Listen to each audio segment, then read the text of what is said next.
student, I spoke to 700-800 freshmen down there. They had one of the largest classes.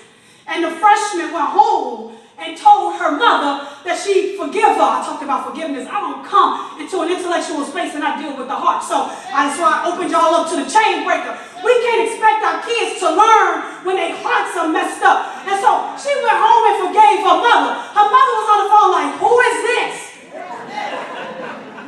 You should have started Langston a long time ago, probably when she was thinking. But then the girl changed her Facebook status. She said, Ma, I heard from a Dr. Gill.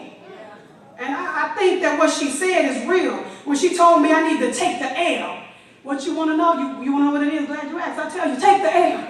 I told Langston to take the L. Langston, but live vertically and love horizontally. I told the kids that you serve something greater than you. Live vertically and love horizontally. Stop the hate. Stop the unforgiving spirits. And I told the students to take the L when they sit in the classroom. I wrapped up because I told them to. They got to be intelligent. I need for you to start thinking. The problem with America's curriculum, I'll be talking about this in about 10 minutes in my other workshop, is that it ain't just black kids or Latino kids that ain't successful. Nobody in America is succeeding because education in America is really old. Education. Let me put on my culturally relevant hat. Let me show you the degree that I have. My first job out of the university was to teach teachers. Can you imagine what the students said to me? Oh, you want to know? Sure. When I walked in the room, they said, well, where's Dr. Gill? I said, oh. Let me go get her. You know, but you know, I'm really from the South Side. I sat in the audience. I said, well, let's wait on it.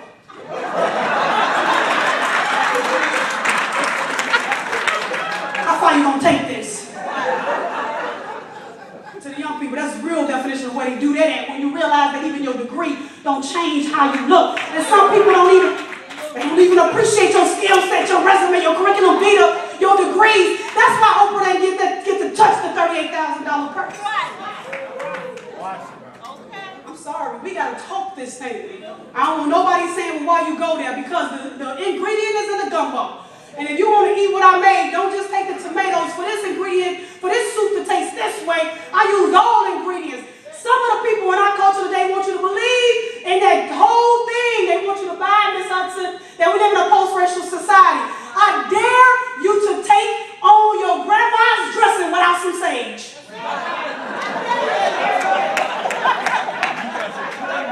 Down home, watch out. My brother would be like, my sage? I studied parables from the scripture, so I'm metaphoric in nature. Academically speaking, is about making the complex simple. So as a teacher, as an educator, as a practitioner, I believe that I got it from a culturally relevant and also from a methodological world. Hit you where you know and how you can make some sense of it. Everybody in here and ass and dressing. Some of y'all ain't ass stuffed and you ain't ass it.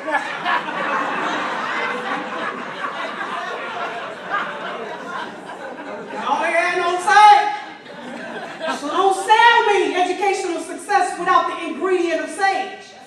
The reason why some of our children are not successful is because of the sage is missing. The culturally relevant component of who's successful that they can relate to.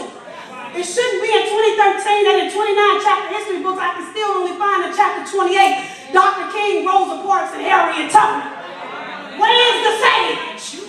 Can I get some people to think in here for me, please? Where's the sage? Don't give me a black-white achievement gap unless you're going to talk about a white-Asian gap. If the black kid ain't doing as good as the white kid, tell me why the white kid ain't doing as good as the Asian. Where the sage? And let's be for real. If we're really serious about attacking education as an issue in America, tell me why America's 27th in reading. Tell me how I can give you $1 billion and you still be broke. Tell me America's super world power, why you can have so much money and still can't educate your kids. And don't make it black because we 13%. Talk to me later. Where the sage? I need you to be intelligent. Parents, I need you to know that it's always asking those critical questions. Don't ask why your teacher, your student is failing. Look at how the teacher's teaching.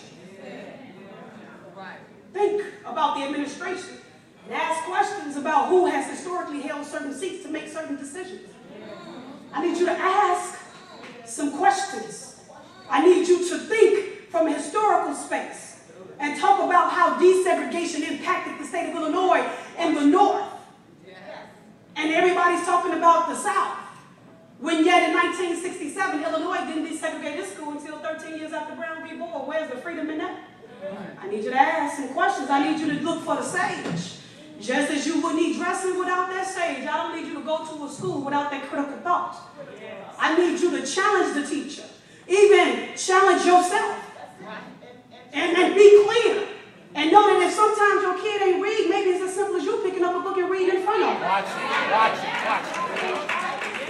Maybe if they saw you be a better wife, they would stop watching Housewives.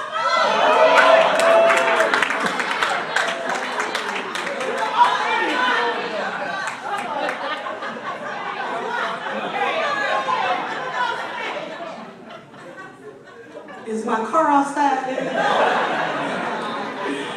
Got security. Stage left. I'm exiting through the kitchen.